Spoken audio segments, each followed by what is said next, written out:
ये जो मतलब फर्स्ट थ्री क्वेश्चंस में ही इतना दिख रहा है कि कुछ भी रैंडम नहीं है। जैसे ये बॉडीज भी जो पूछ रहा है, जो थर्ड क्वेश्चन वाला है, रैंडम नहीं है, न्यूज में रह रही हैं चीजें। लेकिन अब यूपीएससी एक्सपेक्ट कर रहा है कि भाई थोड़ा पढ़ लो इनके बारे में, थोड़ा एक लेवल डीप चले जाओ। कौन हेड है, कहाँ कौन से डिपार्टमेंट मिनिस्ट्री के अंडर है। आरबीआई वाले में हम लोग आरबीआई एज अ थीम पढ़ते हैं, वो एक स्टैटिक का पार्ट है। बट अब ये बोल रहा है कि भाई कॉन्सेप्चुअली पता है क्या तुम्हें कि क्या कर रहा है क्या नहीं कर रहा है। एंड उससे समझ रहे हो, it is requiring you to actually become that finance person और actually become that economist who understands what a balance sheet is, what asset and liability means, how P&L is different from those. Then what does a pension fund mean? What does a hedge funds or venture capital means? Venture capital अभी startup की दुनिया में इतना ज्यादा news में है। तो मेरे को तो काफी अच्छा लग रहा है अभी तक तीन क्वेश्चन ही देख के। आगे बढ़ते हैं, देखते हैं क्या होता है। परिधि, आपने I think question number three वाला नोट डाउन कर लिया, राइट? डिफिकल्ट रूल्स, अच्छा परिधि है कि नहीं पहले तो वो देखना होगा। अ, हाँ, मैंने इसको डिफिकल्ट एंड रूल्स दोनों में डाल दिए हैं। ओके, ठीक है। एंड आई थिंक ये फिर हमारा वाई कैटेगरी क्वेश्चन होगा, राइट? क्योंकि only one and only two के बीच में यहाँ पे था हमें कंफ्यूजन। कूल। सर सर, इसका जो थर्ड हेलो हाँ, बोलिए। सर, इसका जो थर्ड ऑप्शन है, इसमें इसमें इसका फंक्शन गलत दिया हुआ है। एक्चुअली ये जो फंक्शन दिया हुआ है, ये इस बॉडी का है ही नहीं।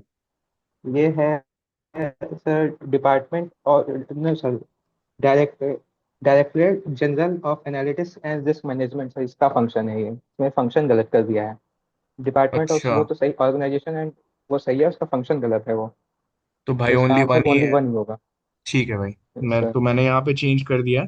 एनीवे, आंसर तो क्या ही मैटर करते हैं। ये लेसन लेना है क्वेश्चन नंबर थ्री से कि भाई छोड़ देना एग्जाम हॉल में अगर सारे के सारे फैक्ट्स एकदम अच्छे से नहीं आते हैं तो। कहाँ पे खेल रहा होगा, कैसे खेल रहा होगा, नहीं पता चलता है। ठीक है, ये सारे क्वेश्चंस टाइम वेस्ट करने के लिए बनाए होते हैं।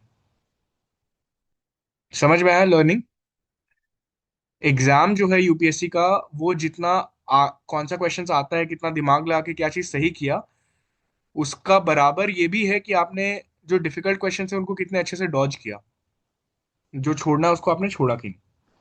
तो क्वेश्चन नंबर थ्री मैं तो एग्जाम हॉल में छोड़ देता। चलिए आगे बढ़ते हैं।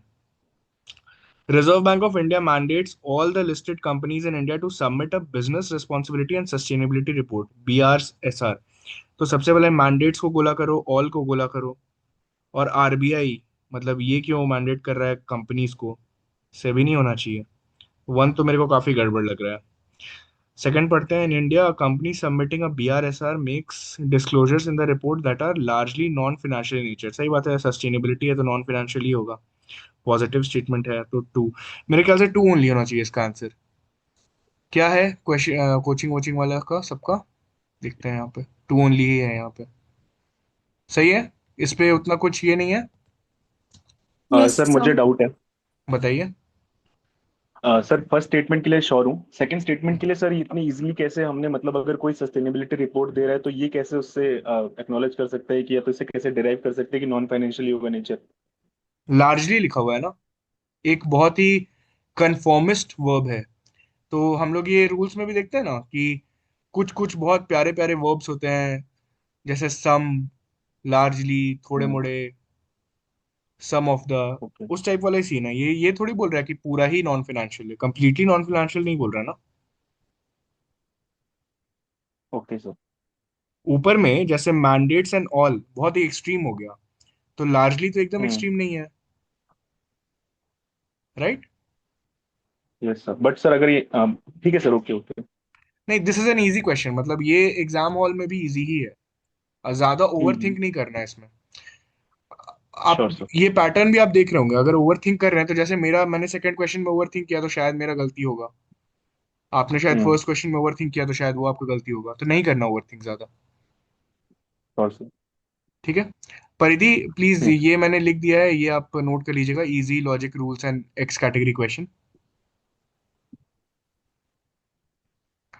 कूल, आगे बढ़ते हैं। फाइव क्या है? Statement 1 in India, income from allied agricultural activities like poultry farming and wool rearing in rural areas is exempted from any tax. Any को ये कर लो, poultry farming and wool rearing in rural areas. अच्छा, rural areas ही क्यों, urban areas में अगर मैं करूंगा तो रूरल को भी करो, गोला। ठीक है। अभी तो बहुत सारी कंपनीज भी आ गई हैं पोल्ट्री फार्मिंग के लिए, क्या उनसे टैक्स नहीं लेता होगा? पहला वाला गलत लग रहा है मुझे। देखते हैं आगे। In India, rural agricultural land is not considered a capital asset under the provisions of Income Tax Act 1961। Rural agriculture सही बात है, मतलब उसको अगर कैपिटल एसेट करने लगे तो फार्मर्स के सब्सिस्टेंस माना जाता है। गवर्नमेंट एग्रीकल्चर पे टैक्स क्यों नहीं लगाती है? उसका फंडामेंटल लॉजिक ही यही है कि फार्मर्स अन्नदाता हैं और उनके लिए लैंड एक कैपिटल एसेट नहीं बल्कि जीवन का एक साधन है। सेकंड वाला सही लग रहा है। तो इस हिसाब से I would go with D. पहला वाले को गलत मानूंगा एंड सेकंड वाले को मैं सही मानूंगा। क्या है भाई इसका आंसर? यहाँ पे तो सर डी डी। लिखा हुआ है। डी है ना? Yes sir. समझ में आया लोगों को यहाँ पे क्या क्या हुआ और मैंने अभी क्या क्या सोचा, किस किस डायरेक्शन में?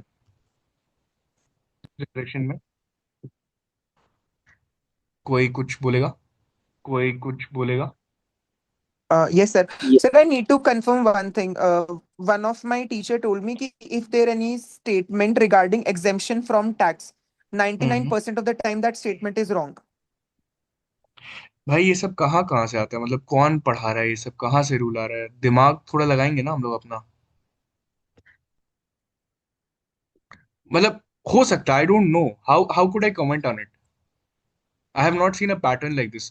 देखो, यूपीएससी का अभी तक का जितना भी पेपर्स हमने सॉल्व किया, मतलब मैंने 30 साल का पेपर सॉल्व किया था जब अपना जर्नी शुरू किया था। उसके बाद अभी जब भी मैं पढ़ा रहा हूँ, तो जब तक कोई पैटर्न नहीं दिखता है तब तक उसको रूल कैसे बना ले? तो अभी तक इतने एग्जेम्पशंस फ्रॉम टैक्स वाले क्वेश्चंस मैंने इनकाउंटर ही नहीं किए हैं कि मैं इसको रूल बना लूं। समझ रहे हो आप मेरी बात को?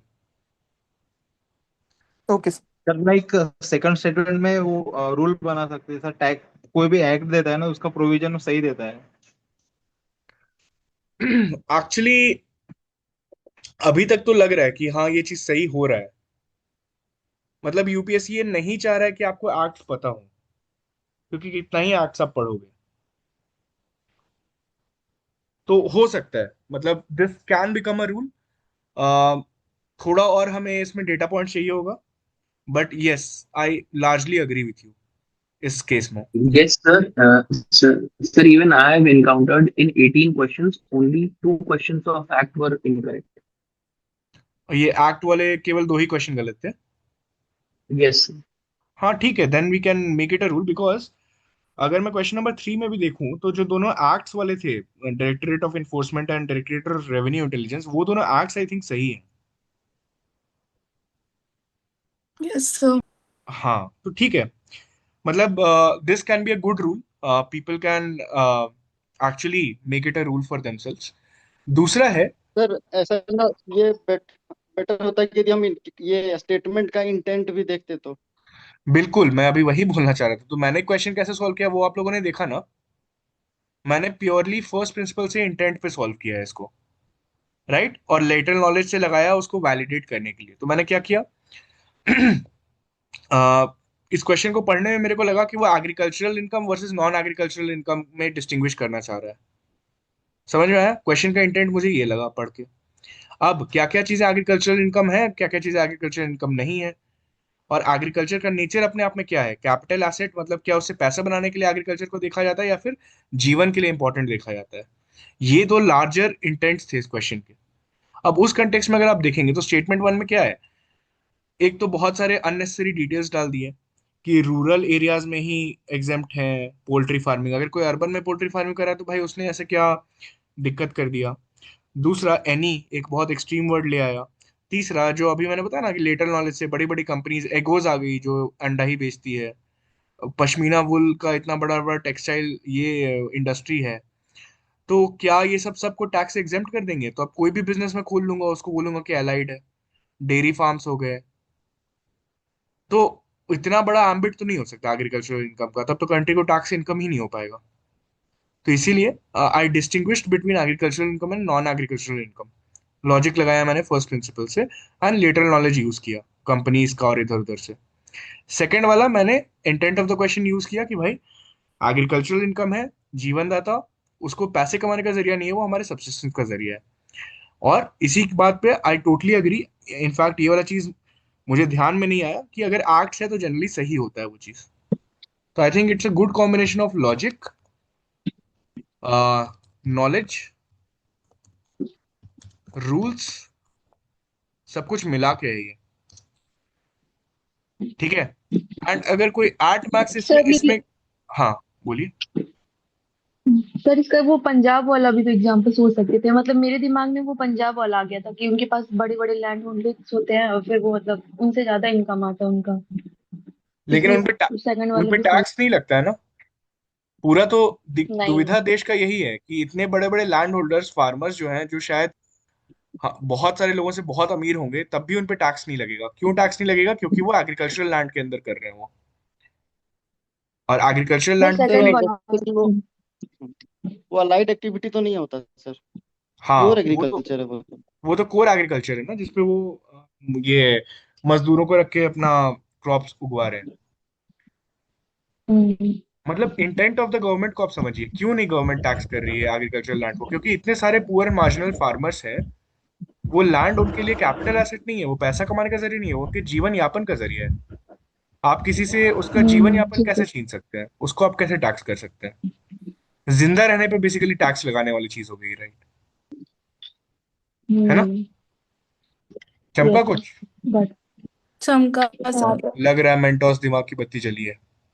चलो बहुत जल बढ़िया। रही है। सर बट मेरा ये क्वेश्चन सॉल्व करते हुए थोड़ा सा अलग पर्सपेक्टिव था। लाइक बताइए। अराउंड 2000 में यूपीएससी ने एग्री इनकम पे क्वेश्चन पूछा था PYQ. So it was clear to me state तो टैक्स करते हैं एंड सेंटर यूजुअली नहीं करता है। स्टेटमेंट वन में था that they are exempted from any tax. So I didn't think much, I was like statement one wrong है and D पे आंसर आ गया। हाँ मतलब ऑफ कोर्स मैं इसीलिए इसको एक्स कैटेगरी में डाल रहा था कि मैं सेकंड सेकंड क्वेश्चन या सेकंड स्टेटमेंट पे आपको कॉन्सेप्चुअली पढ़ा रहा हूँ। यहाँ पे मैं एक क्वेश्चन नहीं सॉल्व कर रहा हूँ, क्वेश्चन तो फर्स्ट स्टेटमेंट से ही सॉल्व हो गया। मैं थोड़ा डीप में जाके आपको कॉन्सेप्चुअली थोड़ा लेटरली सोचना सिखा रहा हूँ कि कैसे सोच सकते थे क्वेश्चन के बारे में। Okay sir. And you are absolutely right. मतलब ये तो बस एक ही स्टेटमेंट को गलत करना था ना, बाकी तो आंसर आ ही गया। बट आई होप लोगों को वो समझ में आ रहा है कि लेटरल थिंकिंग कितना जरूरी है एग्जाम में और सही डायरेक्शन में। ठीक है। फर्स्ट प्रिंसिपल से सोचेंगे। एंड ऑफ कोर्स इसमें एक बहुत इंपॉर्टेंट रूल आया कि एक्ट्स को जनरली यूपीएससी सही करा रहा है। ठीक है, आगे बढ़ते हैं। सर बोलिए। Hello sir. बोलिए हाँ बोलिए। सर, एक्ट्स का मैं बोल रही थी कि जो पुराने एक्ट्स है वो यूजुअली करेक्ट देते, क्योंकि we are not expected to know old acts. अगर एकदम रीसेंट वाले है तो we should be knowing, so वैसे लॉजिक हो सकता है। सही बात है। अगर रिसेंट वाला कोई एक्ट्स के बारे में पूछेगा तो आई थिंक वो एक्ट्स के अंदर घुस के पूछेगा। वो सिर्फ सतही हाँ लेवल पे वो। एक्ट्स को मेंशन नहीं कर देगा। आप समझ रहे हैं? वो फिर उस इंटेंट के साथ पूछेगा कि तुमको वो एक्ट आना चाहिए। यहाँ पे क्वेश्चन का इंटेंट कुछ और है, वो कुछ और जानना चाह रहा है। उसमें एक्ट एक साइड प्लेयर है, मतलब ओके। समझ रहे हो आप? साइड किक है हाँ हाँ। वो मेन हीरो नहीं है। Okay. And sir generally FRBM act, banking regulation act और आरबीआई एक्ट इनको इंटरचेंज करता है, इनमें गलत करता है। ओके, तो ये वाला पैटर्न हो सकता है, होता होगा। ध्यान दे देना इसमें थोड़ा। पीवाईक्यूज जब आप सॉल्व कर रहे होगे तो एक बार आप इस पे ध्यान दे देना, एटलीस्ट इन तीनों एक्ट्स के लिए। और सर ये उस टाइम पे बहुत न्यूज में भी था। ओके, हो सकता है। भाई मुझे पढ़ाई लिखाई छोड़े हुए 3-4 साल हो गए हैं, तो कट मी सम स्लैक, ठीक है? मैं अभी आप लोग के सामने बैठ के चुपचाप फर्स्ट प्रिंसिपल से सॉल्व कर रहा हूँ, तो मुझे मजा आ रहा है। आगे बढ़ते हैं। India has joined the mineral security partnership as a member. अच्छा, पता नहीं, फैक्ट है, कुछ कुछ करते रहता है India. Second, India is a resource rich country in all the 30 critical. भाई टू सबसे पहले हटाओ, टू हटाएंगे तो आंसर आ गया। वाह, बहुत बढ़िया। Yes sir. ये तो भाई मजा ही आ गया। अच्छा, बाय द वे इसमें भी एक्ट जो है वो सही है, तो काफी वो वाला चीज काम कर रहा है। Right? Yes sir. Yes sir. चलिए परिधि, मैंने ये क्लासिफिकेशन दे दिया, प्लीज आप देख लीजिएगा। This was an easy question which can be solved with both rules and logic, and इसमें तो डायरेक्टली आंसर तक ही पहुंचना था। आई होप किसी का ये एग्जाम हॉल में गलती नहीं हुआ था। अगर गलती हुआ है तो बताइए, कैसे उससे कुछ सीखने को मिलेगा फिर। ठीक है, आगे बढ़ते हैं। 7वां क्वेश्चन है, यहाँ पे क्या है? Okay, consider the following statements. Statement 1: as regards returns from an investment in a company, generally bondholders are considered to be relatively at lower risk than stakeholders. बहुत ही जेनरिक वर्ब्स यूज किया है, तो ये थोड़ा ठीक ठाक स्टेटमेंट लग रहा है।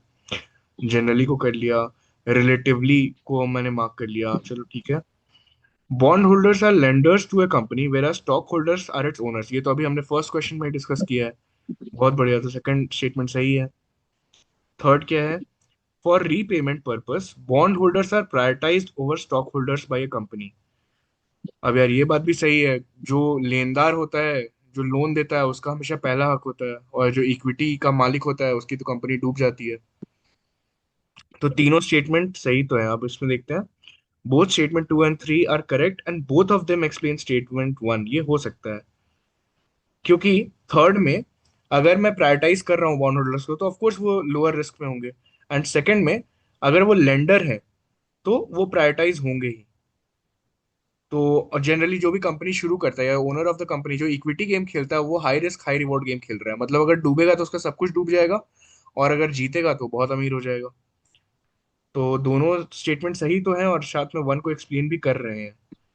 Both statement 1 and 2 are correct, and statement 1 explain statement 2। नहीं नहीं, सो स्टेटमेंट 1 जो है वो टॉप मतलब ऑब्जेक्टिव है, वो मेरा चैप्टर का टाइटल है। स्टेटमेंट 2 and 3 देन उसमें फ्लो कर रहे हैं उसको समझाने में, अदर वे राउंड नहीं हो सकता ये।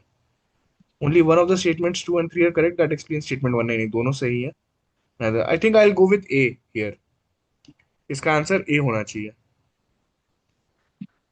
हाँ, A है। किसी का क्वेश्चन गलत हुआ है एग्जाम में? क्या सोचा है लोगों ने?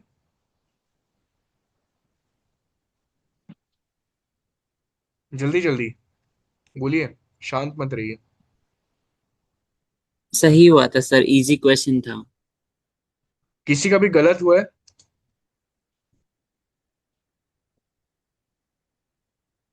चलो ठीक है। इजी लॉजिक, इसमें रूल्स क्या ही लगेगा, थोड़ा नॉलेज भी है, एंड आई थिंक ये कोई कंफ्यूज हो सकता है क्या? हाँ, कंफ्यूज हो सकता है ये। आई थिंक इसमें थोड़ा कंफ्यूजन का मतलब मेरे लिए एक्स कैटेगरी का क्वेश्चन है, बाकी आप लोग देख लीजिएगा आप लोग के लिए कौन सी कैटेगरी का था। चलिए आगे बढ़ते हैं। क्वेश्चन नंबर 8 पे आते हैं। India accounts for a very large portion of all equity option contracts traded globally, thus exhibiting a great boom। ये तो ट्रम्प के जैसा लैंग्वेज है। All equity contract, great boom, ये सबको गोल कर लिया हमने, ठीक है। India stock market has grown rapidly in the recent past, even overtaking Hong Kong at some point of time. ये थोड़ा जेनरिक है और सम वर्म है, हो सकता है, ठीक है। सर और क्वेश्चन नहीं दिख रहा है। हाँ, एक मिनट, अभी दिखा? हम्म। Yes sir. तो ठीक है। There is no regulatory body either to warn the small investors about the risk of option trading और एक्ट।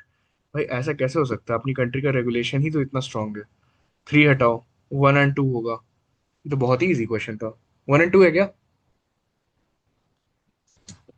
Yes sir. ये किसी ने गलती किया है क्या एग्जाम यस हॉल में? सर।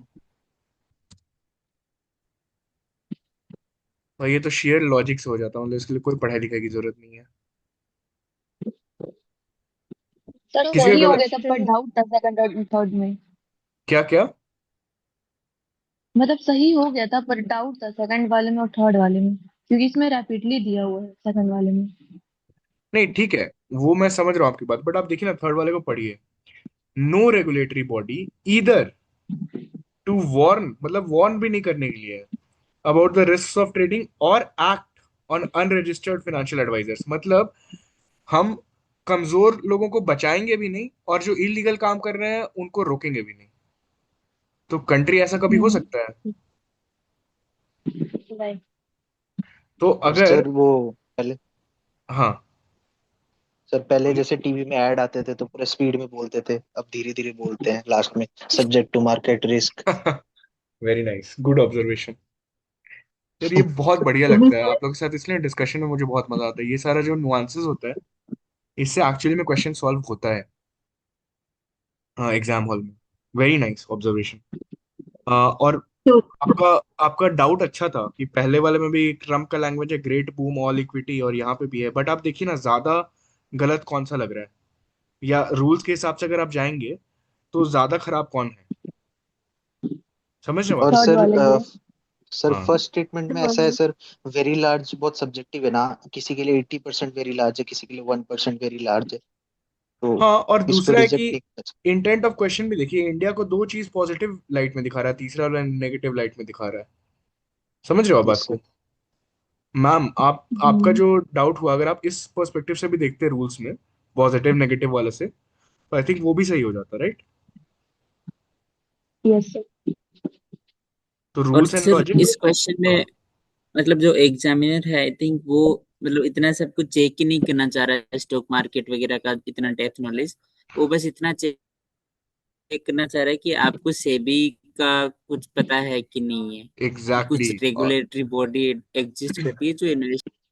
अच्छा, अब इस एग्जाम में यूपीएससी थोड़ा हिंट दे दिया है, क्वेश्चन नंबर 2 में भी आरबीआई लिख दिया था सेबी की जगह पे, और यहाँ पे भी सेबी के बारे में बोल दिया है कि पढ़ लो भाई। तो सेबी, नेशनल स्टॉक एक्सचेंज, ये सारा जो स्टॉक मार्केट रिलेटेड बॉडीज हैं कंट्री की, और बॉन्ड मार्केट रिलेटेड बॉडीज हैं, और जो रेगुलेटरी बॉडीज हैं, वो सब पढ़ लेना अच्छे से। सेबी से भी तो हो गया भाई 2 बार, तो अच्छे से पढ़ लेना कौन से एक्ट के थ्रू बना, उसका कॉम्पोजिशन क्या है, क्या क्या उसके फंक्शंस हैं, इंडिया का स्टॉक मार्केट कितना बड़ा है, क्या है, ये सब थोड़ा पढ़ लेना अच्छे से। हिंट्स दे रहा है So UPSC. one sir doubt I have in this question. क्या बताइए? सर इन दिस क्वेश्चन अभी तो यूपीएससी ने वो एलिमिनेशन से सही करा दिया है पहला क्वेश्चन, पहला स्टेटमेंट, बिकॉज वी नो कि सेबी है वहां पे। हम्म बट सर अगर वो options only one only two की फॉर्म में देता, तब वो हम कैसे सही मानते पहले ऑप्शन को? नहीं मानते सही, मैं क्योंकि गलत सर, मानता हूँ उसको। हाँ सर, वो बहुत ही एक्सट्रीम स्टेटमेंट मुझे भी उस टाइम लगा, तो मैंने उसको पहले काट दिया and then I went with A option, क्योंकि सेबी इज देयर, सेबी है वहां पे, तो वो एलिमिनेशन की वजह से ही ठीक हुआ है वहां पे क्वेश्चन। हाँ, आप एक चीज देखते हैं, जब भी मैं सॉल्व करता हूँ तो कोई भी ऑप्शन कितना भी गलत लगे, मैं इमीडिएटली उसको नहीं काटता हूँ जब तक कि मैं पूरा नहीं पढ़ लेता हूँ, हम्म। राइट? तो किसी भी यस ऑप्शन सर, को यस। काटिए मत, आप पहले ऑप्शन के अंदर गोला गोला बना लीजिए कि क्या क्या चीज गलत लग रहा है, एंटीना का कहाँ कहाँ पे खड़ा होना चाहिए मेरा।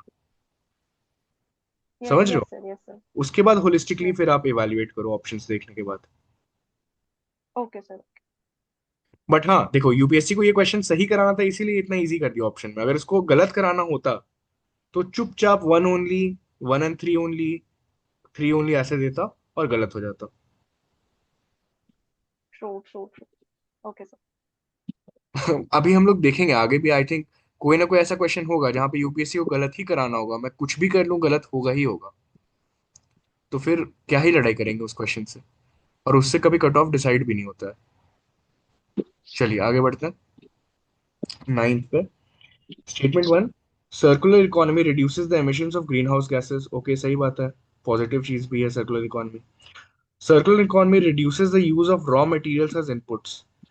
ये सब्जेक्टिव है, मतलब रॉ मटेरियल्स तो कांस्टेंट यूज रहेगा, हाँ, लेकिन वर्जिन रॉ मटेरियल्स जो नया नया आया है वो थोड़ा कम होना चाहिए।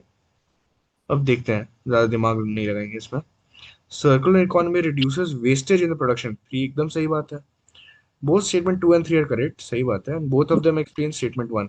यार ए के साथ ही मैं जाना चाहूंगा, इसमें ज्यादा दिमाग नहीं लगाऊंगा मैं। किसी का गलत हुआ है एग्जाम हॉल में? सर मैंने सी मार्क किया था। मुझे लगा था कि 2 और 3 में से कोई एक स्टेटमेंट ही सही होगा। Circular economy reduces the use of raw materials as input, ये नहीं समझ आ रहा था कि ऐसा होगा।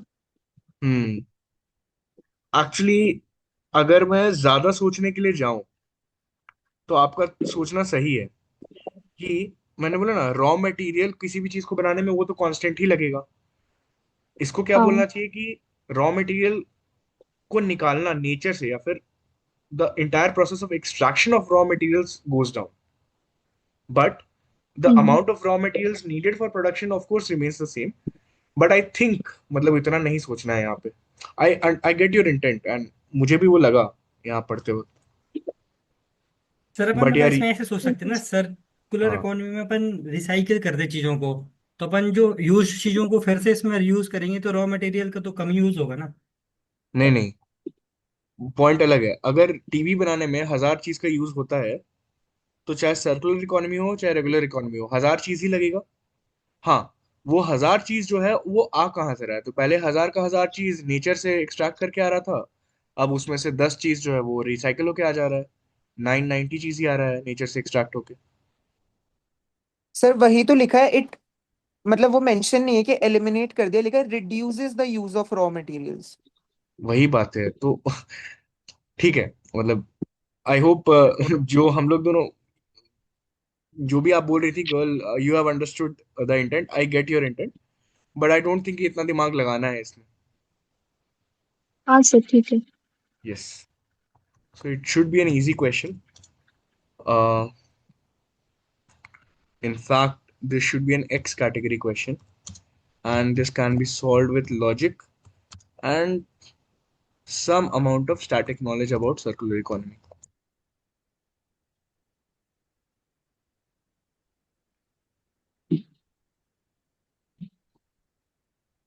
इनफैक्ट अगर स्टैटिक नॉलेज नहीं भी है तब भी ये हो जाना चाहिए, बट ठीक है, कोई दिक्कत नहीं है. 10th पे आते हैं.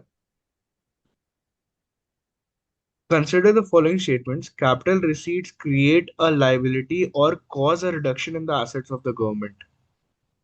Okay, capital receipts liability बना रहा है या फिर reduction in the assets of the government कर रहा है. ठीक है, कैपिटल रिसीट्स में मैं अपना कैपिटल बेच रहा हूँ या फिर मैं बोरो कर रहा हूँ. हाँ, फर्स्ट वाला सही लग रहा है, देखते हैं. Borrowings and disinvestments are capital receipts. Okay, तो 1 and 2 तो कोहेरेंट है, सही बात है. Third, interest received on loans creates a liability on the of the government. एक मिनट, इंटरेस्ट रिसीव्ड ऑन लोन्स, अगर इंटरेस्ट मुझे मिल रहा है तो लाइबिलिटी कैसे बनेगा? थर्ड गलत लग रहा है. आई गो विथ ए. 10 का 1 and 2 होना चाहिए. ठीक है, this is basic yes economics. Sir. किसी का गलत हुआ था ये? Yes sir. नो। तो ये इजी है एंड ये स्टैटिक है एकदम. बढ़िया नॉलेज से हो जाना चाहिए ये. और ये तो एक्स कैटेगरी क्वेश्चन होना चाहिए. चलो आगे बढ़ते हैं.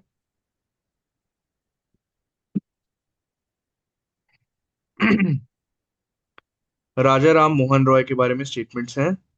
ही possessed great love, अच्छा ग्रेट को ये करो, and respect for the traditional philosophical systems of the east.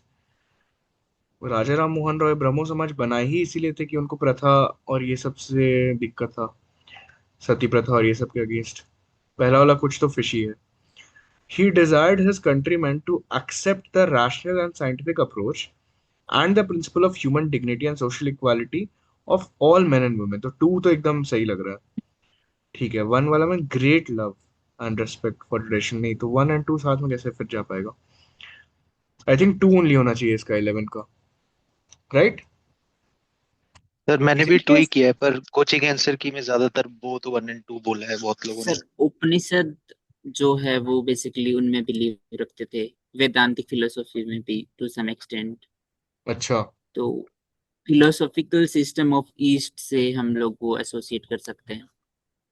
अच्छा. यस सर, बोथ मारा है यही सोच के भी। सी यस सर, मैंने यस। तो टू ही मारा था, लेकिन बाद में पता चला कि उनको ग्रेट लव तो था। अच्छा, ग्रेट अच्छा लव है उनको. कहाँ ऐसा कोई अ, स्टेटमेंट है कहीं सोर्स में लिखा हुआ? सर सर आई यहाँ थिंक फिलोसॉफी है, हम्म. फिलोसॉफी इज द की ना, वेदांत फिलोसॉफी। अब मैम आप कुछ बोल रहे थे, आई थिंक कोई. सर, हाँ. हाँ जी सर, सर इसको ऐसे भी तो ले सकते हैं ना कि अगर हम लोग किसी एक आइडियोलॉजी को फॉलो करते हैं तो दूसरे को भी रिस्पेक्ट कर सकते हैं ना। और और वो बिल्कुल सेम कर कंट्री सकते के हैं, बारे में, बिल्कुल कर वो सकते हैं. खुद की कंट्री, इस वाले एस्पेक्ट से मैंने दोनों ये करेक्ट किए थे। हाँ, मुझे भी लग रहा है कि मैं गलत डायरेक्शन में सोच रहा हूँ। इसका 1 और 2 हो सकता है, बिकॉज फिर वो पॉजिटिव पॉजिटिव वाला तरीके से अगर देखें तो सही लग रहा है कि मतलब दोनों चीजें पॉजिटिव है उनके बारे में। सर सर इवन अगर ये ये इंसिडेंट लिखा होता कि सर अगर ये लिखा होता कि he didn't respect philosophical system of the east, तो फिर थोड़ा सा नेगेटिव लग जाता है कि यार किसी भी चीज को तो रिस्पेक्ट कर ही सकते हैं। हम्म। हाँ, एंड मतलब ठीक दिस है। सर सर लेकिन अगर पॉइंट अपन इज कि वो फिलोसॉफिकल सिस्टम ऑफ ईस्ट के खिलाफ नहीं थे। जैसे आई थिंक आपने जो मतलब वेदांतिक फिलोसॉफी को नहीं समझा वहां पर, हम्म रादर आपने कर्म कांड को समझ लिया। तो हम्म वो बेसिकली जो प्रैक्टिसेस थी, जो ट्रेडिशनल डेरोगेटरी प्रैक्टिसेस और इवन जो कर्म कांड है उसमें बिलीव नहीं रखते थे, but he hmm was fond of the Upanishad philosophy. Got it. Positive side. और हाँ, sir I just think to ये ऐड, सर वो positive sorry sir positive. Positive just to side add, की इन्होंने तरफ थे। वेद और उपनिषद का वो किया था, ट्रांसलेशन भी किया था, तो फिर उस हिसाब से भी सही है। Agreed agreed. ठीक है, बढ़िया। सर एक श्योर, सर अगर और एक इस हो क्वेश्चन को, सकता है। इस स्टेटमेंट को अपन निगेट करें, इसका हम्म अपोजिट क्या होगा?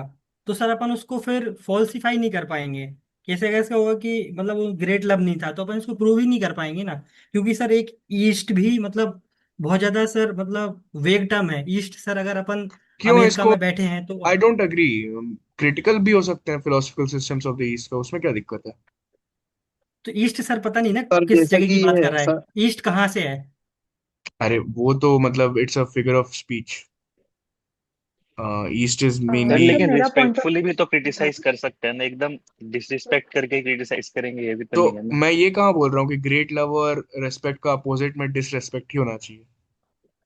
बस क्रिटिकल भी हो सकता है या फिर नॉन अग्रीएबल भी हो सकता है, but it's a mood hello. Point. I agree कि he is a positive figure in our history, and both the statements reflect positivity around him. And sir हाँ सर philosophical system में if there are 90 things which he might criticize, there can be some 10 things which he can praise. तो मतलब इसको एक general उससे भी लिया जा सकता था अगर मुझे आइडिया नहीं है तो। हाँ, लेकिन वो ग्रेट लव जो है ना, उसके कारण मेरा थोड़ा टिल्ट हो गया। ग्रेट वर्ड क्यों यूज करने का जरूरत था? बस रेस्पेक्ट भी तो यूज कर सकते थे, लव एंड रेस्पेक्ट। तो बट वही बात था कि हाँ इतना ज्यादा नहीं सोचना था वहां पे। सर, हम इसे ऐसे भी अप्रोच कर सकते हैं कि जब राजा राममोहन रॉय बताते हैं कि सती प्रथा एक एक डेरोगेटिव प्रैक्टिसेस है, तो वहां पे वो सोर्स भी उन्हीं को लेते हैं, ट्रेडिशनल फिलोसफिकल सिस्टम्स को ही। तो कहीं ना कहीं वो उसे सही मानते थे क्योंकि उसमें वो सब चीजें थी ही नहीं। तो दिस इज ऐसे अ भी देख ग्रेट सकते हैं। एक्सप्लेनेशन, बहुत ही बढ़िया। This makes perfect sense.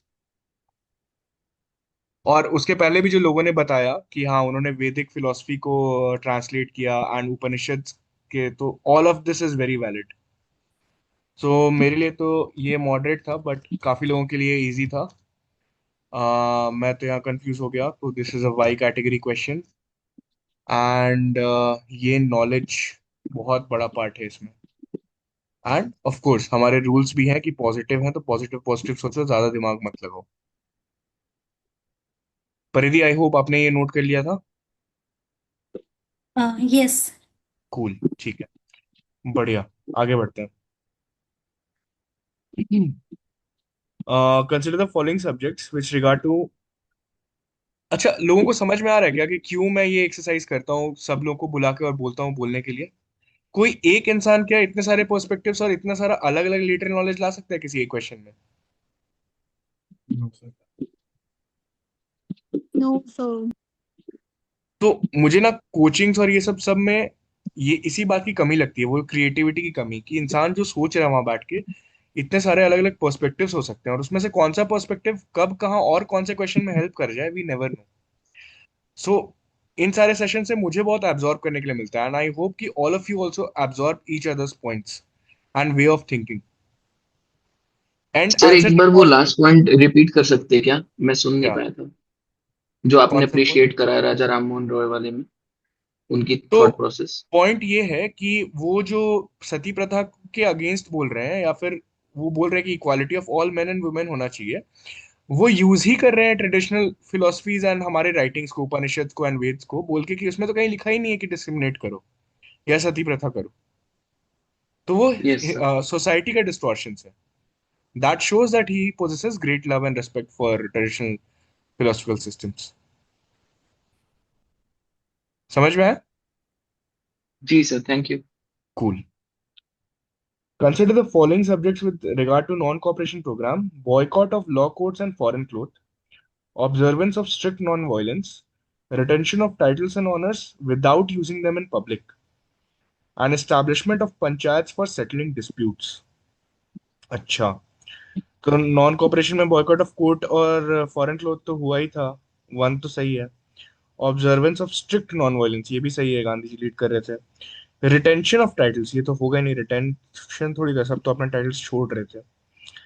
Establishment of panchayats for settling disputes, ये याद नहीं आ रहा है कि कहाँ पढ़ा था कहाँ नहीं पढ़ा था.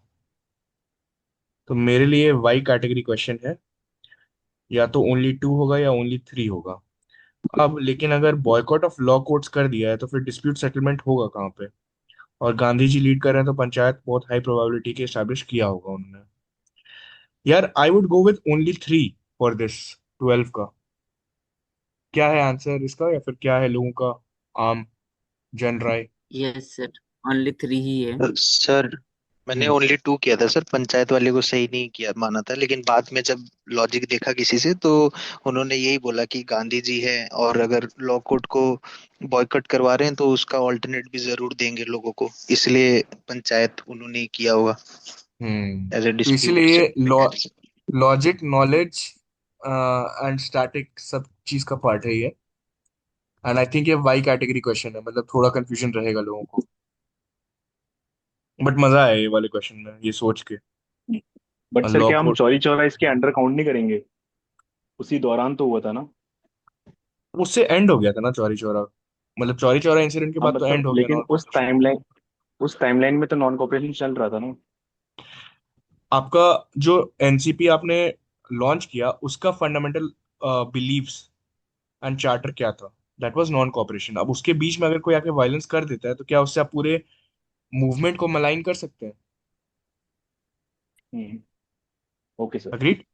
ऑब्जेक्टिव समझ में आया? अग्रीड. Yes sir. कूल. काफी मजा आया मुझे को. Very good question. नाइस. 13 जल्दी से कर लेते हैं, 1 मिनट बाकी है. अर्घट्टा, अरे ये फिर से पूछ लिया. तो व्हील होता है ना, बी होगा इसका आंसर. तो कुछ सोचना ही नहीं है इसमें. यस सर, लेकिन बाद में सर मतलब मैंने भी बी किया, पर जब ऑल्टरनेट देखा उसका तो हिंदी ऑप्शन में, बी ऑप्शन में लिखा है एक बड़ा चक्का जिसकी अराओ के बाहरी छोरों पर मिट्टी के पात्र बंधे हो, तो अरगट्टा अराओ स्पोक्स लिखा है बताइए, ऐसे हिंदी ऑप्शन में। बहुत ही बढ़िया. तो भाई पीवाईक्यूज कर लेना चाहिए और थोड़ा पिक्चर विक्चर भी देख लेना चाहिए. अगर किसी ने अरघट्टा का पिक्चर देखा है तब तो कोई दिक्कत ही नहीं होगा उसको, राइट? एंड ये फिर से थैंक्स ये उजागर करने के लिए कि हिंदी के क्वेश्चंस, मतलब हिंदी के ऑप्शंस देख लेना चाहिए कई बार ऐसे में. चलो ये सेशन एंड हो रहा है, एक और सेशन करूंगा. उस सेशन में ना पेपर डिस्कस नहीं करूंगा मैं, ना एक स्ट्रैटेजी डॉक्यूमेंट मैंने बनाया है इस पेपर का एनालिसिस करके, वो मैं थोड़ा सा शेयर करूंगा. वो भी लंबा डॉक्यूमेंट है, उसमें भी कुछ कुछ सेशंस लगेंगे, बट उसका एक सेशन आज मैं लूंगा अभी लास्ट वाले में. ठीक है? और इसको हम लोग फिर बाद में कंटिन्यू करेंगे 14 ओके से. सर. चलो मुझे नया सेशन करने में कुछ मिनट्स लगेंगे. पीपल ड्रॉप ऑफ मत करना, ज्वाइन करते हैं एंड देन देखते हैं. कूल.